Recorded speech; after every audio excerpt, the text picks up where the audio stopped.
O Hospício dos Gritos Eternos. No topo de uma colina isolada, cercada por uma floresta sufocante de árvores retorcidas e sombras densas, repousava o antigo Hospício Saint-Olo. Construído no final do século XIX, ele fora inicialmente planejado como um santuário para os mais vulneráveis. Porém, com o passar dos anos, tornou-se um lugar de horrores indescritíveis, conhecido pela crueldade de seus médicos e pelos experimentos desumanos realizados ali.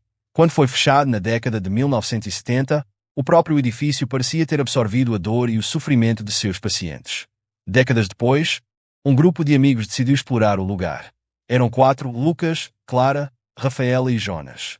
Os 4 compartilhavam o gosto por aventuras sombrias e lendas urbanas. Quando ouviram falar sobre o Saint-Olo, não resistiram à curiosidade. Na noite da exploração, o grupo chegou ao local pouco antes da meia-noite. A fachada do prédio era uma monstruosidade de tijolos desbotados e janelas estilhaçadas. As palavras Saint-Olo ainda podiam ser lidas em uma placa enferrujada, pendendo de uma corrente. O portão estava entreaberto, e o vento que soprava através das árvores produzia um som que mais parecia um gemido. Vocês têm certeza de que é uma boa ideia? Perguntou Rafaela, abraçando o próprio corpo, como se pudesse afastar o frio que parecia emanar do próprio edifício. Já viemos até aqui, né? Agora é tarde para voltar, respondeu Jonas, forçando um sorriso confiante. O grupo atravessou o portão rangente e entrou no prédio. No instante em que cruzaram a soleira, uma sensação pesada tomou conta de todos. O ar era denso e tinha um odor rançoso, como mofo misturado com algo mais profundo e apodrecido. O salão principal estava coberto de poeira e detritos. Cadeiras de rodas enferrujadas estavam espalhadas pelos cantos, e documentos amarelados jaziam no chão, muitos deles com manchas escuras que pareciam sangue seco. Clara apontou a lanterna para um quadro de avisos na parede, onde ainda era possível ler mensagens de rotinas médicas e avisos sobre pacientes perigosos. Isso aqui parece sair de um pesadelo, murmurou ela. Conforme avançavam, os passos ecoavam pelos corredores longos e estreitos. As paredes estavam repletas de marcas de unhas, como se alguém tivesse tentado desesperadamente escapar. Lucas parou diante de uma porta com a palavra terapia gravada em uma placa enferrujada. Vamos dar uma olhada aqui, sugeriu ele. A sala de terapia era um ambiente claustrofóbico, com uma maca de couro no centro e instrumentos médicos antigos espalhados pelas mesas. Entre eles, havia um dispositivo estranho, algo que parecia uma mistura de capacete e eletrodos. Ao lado, um caderno com anotações incompletas chamou a atenção de Clara. Ela o abriu e leu em voz alta. Sujeito número 23. Reações extremas ao estímulo 7. Agitação, convulsões, gritos ininterruptos. Clara parou de ler, engolindo em seco. Antes que pudessem discutir o significado das anotações, um som perturbador veio do corredor. Era um arrastar de passos, lento e irregular, como se alguém estivesse caminhando com dificuldade. Todos congelaram. Quem está aí? Gritou Jonas, mas sua voz soou mais nervosa do que ele pretendia. Não houve resposta. Apenas o som dos passos, que agora parecia mais próximo. Vamos sair daqui? Disse Rafaela, puxando Clara pelo braço. O grupo saiu apressado da sala e voltou para o corredor principal. Porém, ao chegarem, algo havia mudado. O corredor parecia mais longo, quase interminável, e as portas, antes familiares, agora eram todas idênticas. Isso não faz sentido, murmurou Lucas, girando sobre os próprios calcanhares. De repente, as luzes das lanternas piscavam. A sensação de ser observado tornou-se insuportável, e Clara gritou quando viu, pelo canto do olho, uma figura atravessando rapidamente o final do corredor. Era alta, esquelética, com movimentos desconjuntados. Corram! Gritou Jonas, sem pensar 2 vezes. Eles correram sem direção, entrando em uma escadaria que os levou ao porão. O lugar era ainda pior. O teto era baixo, e as paredes estavam cobertas por encanamentos de onde gotejava uma água escura e viscosa.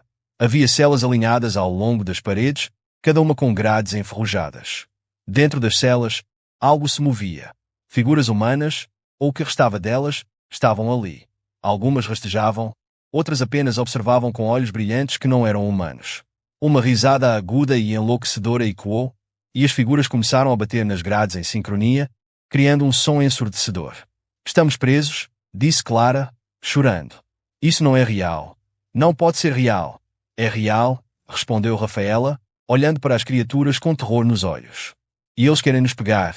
De repente, uma porta no final do porão se abriu sozinha, revelando uma sala iluminada por uma luz fraca e tremulosente. Sem outra opção, eles correram para lá. A sala estava vazia, exceto por um espelho enorme que cobria toda a parede do fundo. Quando o grupo se aproximou, percebeu que o reflexo não correspondia aos seus movimentos. No espelho, eles não estavam sozinhos.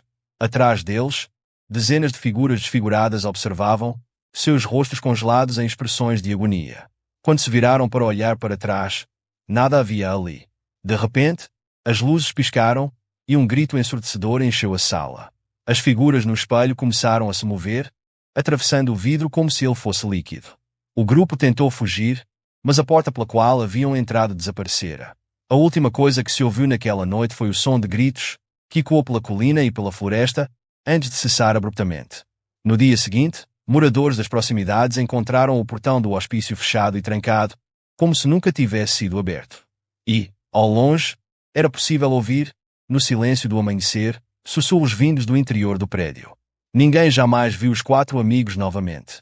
E aqueles que ousaram se aventurar no St. Hollow depois disso juram que, nas noites mais escuras, é possível ouvir os gritos deles misturados aos dos antigos pacientes, presos para sempre no hospício dos gritos eternos. Mas a lenda não termina aí. Os que retornam, poucos e traumatizados, relatam algo ainda mais macabro. Existe um quarto, escondido em algum lugar no porão, conhecido como Sala Zero. Dizem que quem encontrar a Sala Zero jamais volta. Essa sala estaria protegida por uma entidade chamada apenas de O Guardião. Uma figura monstruosa com um corpo deformado e tentáculos que se fundem às sombras. Dizem que ele coleciona as almas dos curiosos para alimentar o próprio hospício, mantendo-o vivo. Testemunhas dizem que, ao se aproximar da Sala Zero, as paredes começam a pulsar como carne viva e sussurros de dor e loucura preenchem o ar. Aqueles que desistem a tempo podem escapar, mas não sem levar consigo cicatrizes mentais irreparáveis. Outros simplesmente desaparecem, para sempre.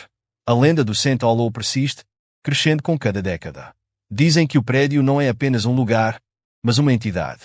Que eles chamam os curiosos, os imprudentes, e que uma vez que você pisa em seu solo amaldiçoado, já não pertence ao mundo dos vivos.